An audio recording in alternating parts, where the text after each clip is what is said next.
Hey guys, welcome back to my channel, Keeping Canards. Today I'm going to walk you through how I make my sourdough sandwich loaves. Man, that's a tongue twister. Let's get started.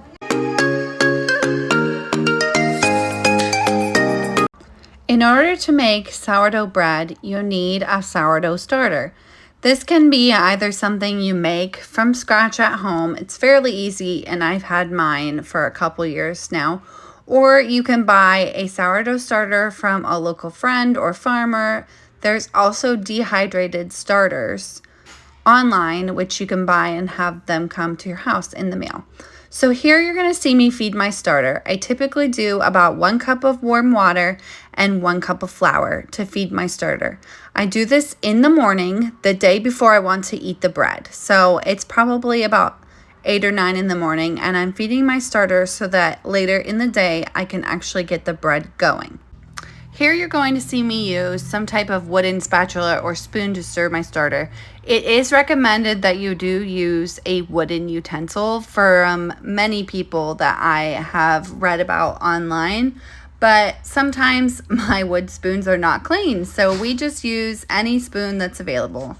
Today I happen to have a wooden spoon ready and available. You want the consistency of your sourdough starter to be thicker than a pancake or waffle batter, but not so thick that it won't run out of a measuring cup.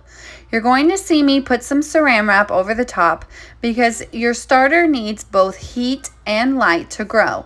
Now, I usually put mine on my stove under the little light bulb that is in our vent hood.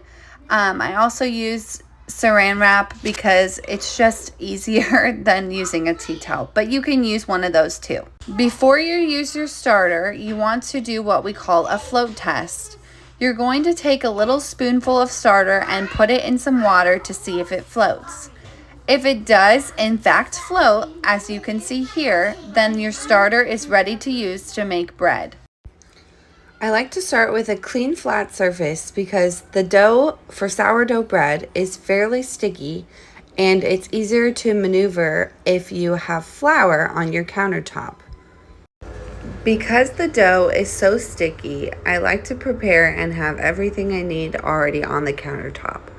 I hand mix my dough instead of putting it in my standing mixer, so I typically get dough all over.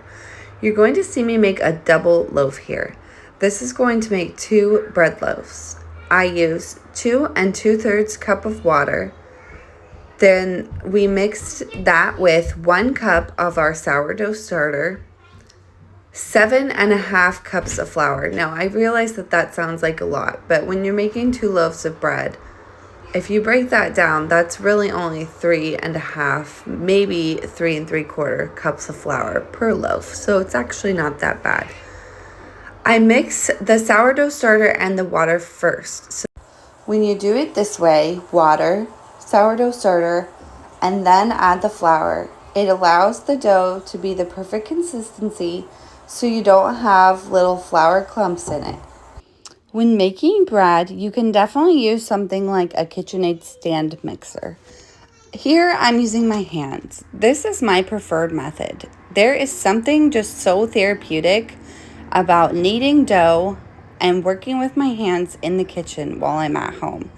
You definitely don't have to do it this way as it's quite messy, but you can if you please. One quick tip is if you're working with a sticky dough like sourdough, you want to make sure you have wet hands so that the dough doesn't stick to your hands as much. It still will be sticking in the beginning because sourdough is a very sticky dough. But as things move along, wet hands will definitely help it keep from sticking on you. Once the dough is covered, you're going to want to cover it with something. You can either use a wet tea towel or saran wrap. This is my ginormous saran wrap from Costco. If you have not watched my Costco video, go watch it. We're doing a challenge to see how long this saran wrap will last. But this saran wrap is also way better, I'm not sure why, but than any other brand I've ever bought. So I'm going to cover my bowl with saran wrap. I have not added the salt to my dough at this point. I'm going to let it sit on my counter for 30 minutes and let the dough bulk up before I add the salt. Once your dough has sat on the counter for 30 minutes, in a warm space, you're going to come back and you're going to incorporate your salt. You're going to see me use 1 tablespoon. Remember, this is a double loaf, so if you would like 1 loaf, just cut the recipe in half. I will put that down in the comments. At this point, you'll need to mix the salt in with your dough. Again, your dough is going to be very sticky still, so you want to make sure that you're using wet hands so you can minimize how much dough is actually sticking to you versus staying in the bowl. You're going to mix it up well, stretching and folding the dough, and then you're going to let it sit for another 30 minutes. Once your dough is mixed together, you're going to do a series of stretching and folding the dough. This creates elasticity in the bread and is what helps it rise and take shape. You're going to do this a series of 4, maybe 5 times. I typically do the first 3 a shorter interval apart, like maybe 15 minutes. And then the last 2 or 3, I do it longer periods apart, like 30 minutes. You're going to see that I needed more flour because my dough is stickier. So if you have a stickier dough, you can use the countertop and some flour to help shape your bread better. Or if your dough is on the drier side, you could use something oil-based like an avocado or a olive oil. After you stretch and fold your dough, you're going to want to leave it on the counter for a few hours so that it can rise and ferment. Then you're going to put it in the fridge overnight to let it long ferment, usually about 12 hours. I find that it's helpful if I put my dough in the bread pans that I'm going to cook the bread in straight into the fridge the night before so I can just pull it out and get going like you're going to see me do here. I want to make sure that my surface is clean before I pull out the bread and bake it. You're going to cook this specific sandwich recipe, it's a sandwich bread recipe, at 375 in the oven. With sandwich bread, you don't want to do a really intricate or fancy design. You can, but it doesn't always turn out properly. So I'm just going to take my little razor blade and do a T or a cross on the top of the bread.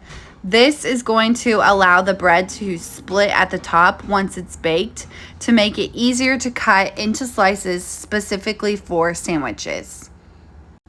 Like I said before, you're going to put this bread in the oven at 375 degrees.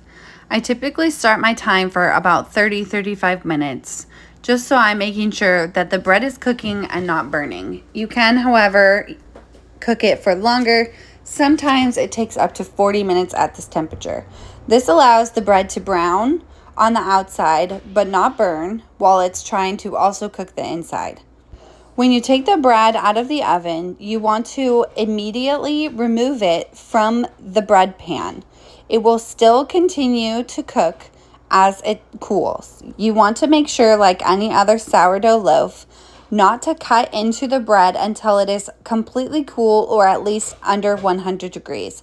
I know this is so difficult because there is nothing like warm bread and butter just put together on toast and it's just delicious. But if you cut the bread before it is fully done cooling, you will get a more doughy in the middle and it will be harder to eat. I hope this was helpful. It's so nice to have sandwich bread in our fridge ready to go for toast or other kinds of things. I will put the recipe down in the comments, and I'd love to hear if you prefer artisan loaves or sandwich breads in your home.